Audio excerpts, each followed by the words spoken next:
Já falando agora dos últimos séculos, como foi se dividindo a igreja pentecostal, a batista, a metodista, que a gente sabe que veio de John Wesley e tal, o pentecostal a gente sabe que veio lá de Los Angeles, da Rua Azusa e tal. E como a sociedade foi aceitando essas igrejas que não eram as históricas, né? As protestantes históricas, como se diz. O Philip Jacob Spener, ele influenciou dois indivíduos muito importantes e que sequencialmente caíram em nós essa influência. Esse é o movimento pietista, que foi um movimento de avivamento dentro do movimento dos luteranos. E ele influenciou o Augustin Frank, que foi o fundador da Universidade de Halle, e influenciou um conde chamado Nikolaus Zinzendorf, Ludwig Zinzendorf. E Zinzendorf, ele viu o quadro pintado por Dominique Fichte, que era um quadro da época ali da Renascença. O nome do quadro era Ecce Homo.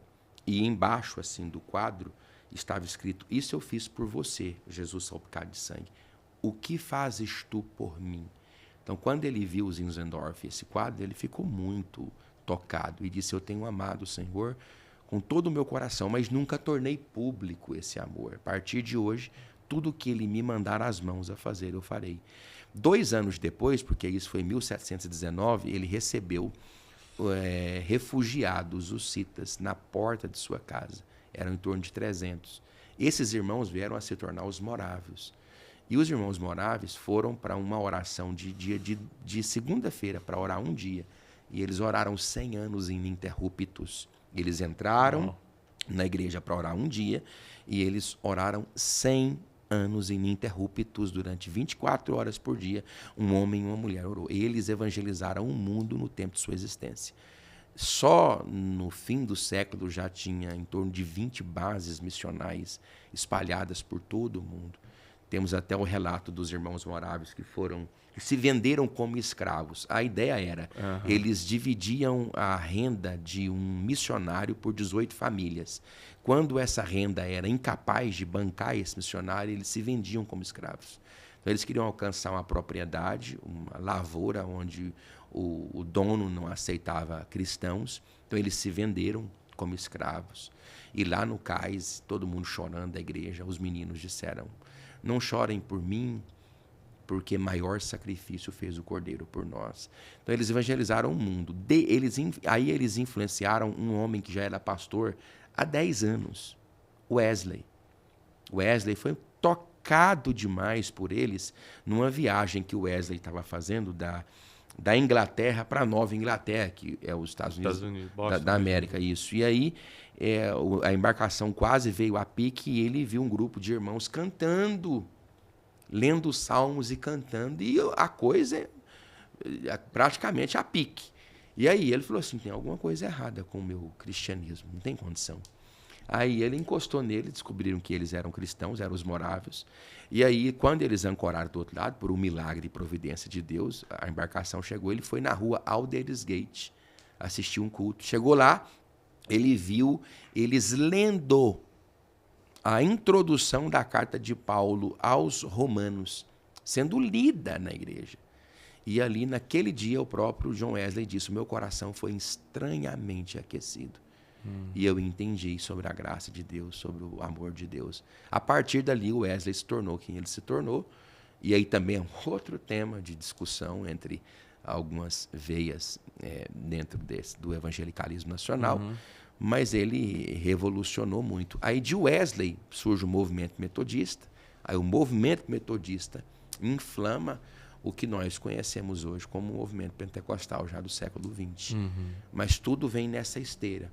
Os luteranos, aí o pietismo, os morávios, o metodismo, e aí havia, por exemplo, na própria reforma tinha os anabatistas, eles seria assim, um movimento mais extremo, mais avivado da reforma, mas a nossa esteira, o assembleiano, vai se conectar a quem? Vai se conectar ao metodismo. lá na Inglaterra, de Wesley. Aí o Wesley tinha muita gente boa, né? Ele teve um pastor que foi para Nova Inglaterra, que é os Estados Unidos, só ele alcançou 200 mil famílias. Bom. O nome dele era Francis Alder. Ele se levantava às 3h30 da manhã para orar. Sentia vergonha dele mesmo quando ele passava no cais e via trabalhadores trabalhando para homens normais e que se levantava primeiro do que ele. Só ele sozinho alcançou 200 mil almas lá nos Estados Unidos. Foi por causa do trabalho dele que John Wesley disse aquela frase: dai-me 100 homens que não temam nada a não ser o pecado e que não desejem nada a não ser o Senhor, que eu vou balançar o mundo. Oh. Como que não fala, né? Se um homem dá um resultado desse. Mas eram homens piedosos. Tinha um outro homem muito piedoso, mais piedoso do que o próprio Wesley. O próprio Wesley dizia que ele era piedoso, Wesley não. Que era John Fletcher. Ele tinha uma vida de piedade muito profunda. A história diz que ele orava em torno de 8 horas por dia, impregnou as paredes do seu quarto com o bafo da sua oração. Para ele, John Wesley, John Fletcher tinha alcançado a perfeição cristã, que é uma doutrina dentro do metodismo que nós não concordamos também muito. A gente respeita a forma como eles enxergam, mas John Wesley acreditava que o homem podia atingir a estatura perfeita. Ele acreditava que o homem podia ser perfeito. E aí é totalmente improvável que alguém possa atingir ou alcançar a perfeição. Mas ele disse que eu nunca fui perfeito. Mas eu conheço um que foi. Aí ele citava sempre John Fletcher. Também ele tinha um respeito por ele, né? Tendo em vista que hoje a gente tem essa necessidade pública, secular e principalmente, entre aspas, para nossa vergonha, até dentro da igreja, de conhecimento bíblico, porque que o secularismo precisa muito de entendimento bíblico para ter noção do porquê o mundo está de cabeça para baixo, é lógico. E agora, dentro da igreja, a gente está perdido na palavra, não dá para entender muito. Eu já fui convidado algumas vezes para pregar. Hoje eu prego mais em igreja de amigos, até porque eu sou pregador voluntário, eu tenho outra vida profissional, então não é meu... não vou dizer uma prioridade, porque parece que eu estou colocando em segundo lugar a palavra. Não, mas eu entendo, entendeu? Perfeitamente. Eu sou voluntário, eu vou quando posso e tal. E prego mais na igreja de amigos, porque às vezes o cara me chamava para pregar lá no interior, vamos supor, do Acre, de Roraima. Eu ficava 3, 4 dias fora das minhas crianças, de casa, deixava a empresa, deixava tudo. 3 horas de culto, ele me dava 20 minutos para pregar. Eu falei assim, gente, não é possível. Foram 40 minutos de anúncio. Eu só vou pregar 20 minutos? Então, eu comecei a perceber assim, que a palavra, ela... Engraçado que a reforma protestante foi para valorizar a palavra, foi para colocá-la em primeiro lugar. Só as escrituras. E parece que a gente foi meio que distanciando disso. Quais são as soluções que o senhor, com o seu conhecimento, sua experiência como pastor, proporia hoje para as igrejas em geral? Pastores que estão nos escutando, pregadores, gente cristã que está nos escutando. Como é que a gente faz para voltar... colocar a Bíblia no centro novamente? A questão, sabe o que é? Eu esqueci o nome do... Eu não sou inglês, não é comigo.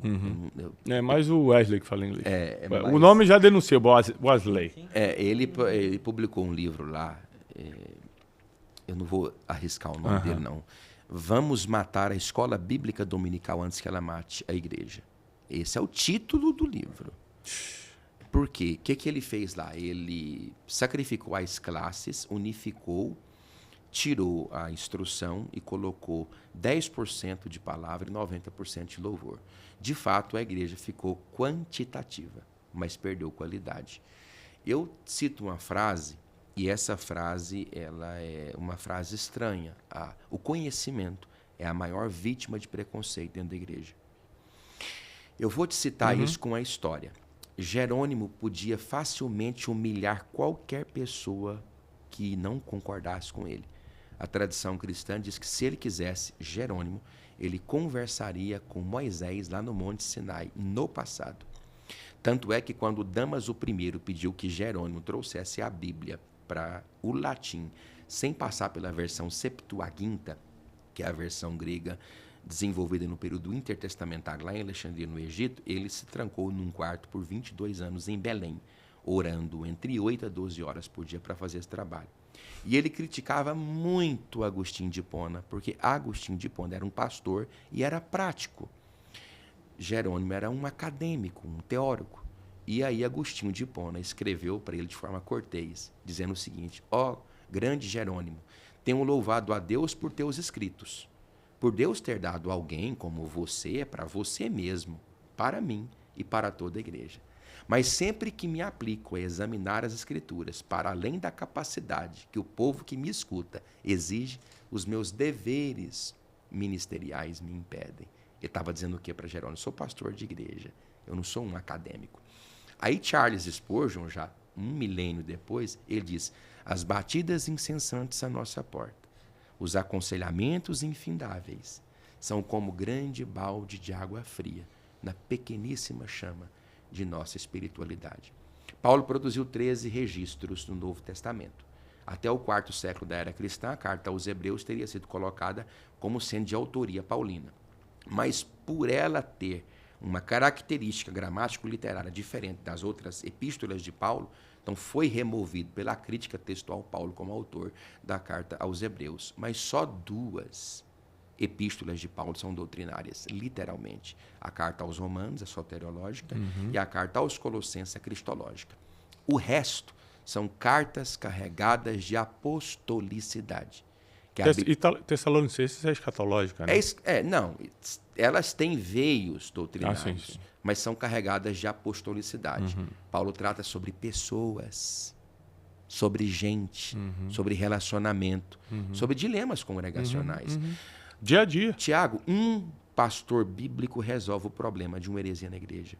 Mas um pastor que não sabe lidar com pessoas, ele não consegue dirigir igreja. Uau. A gente precisa aprender a lidar com gente.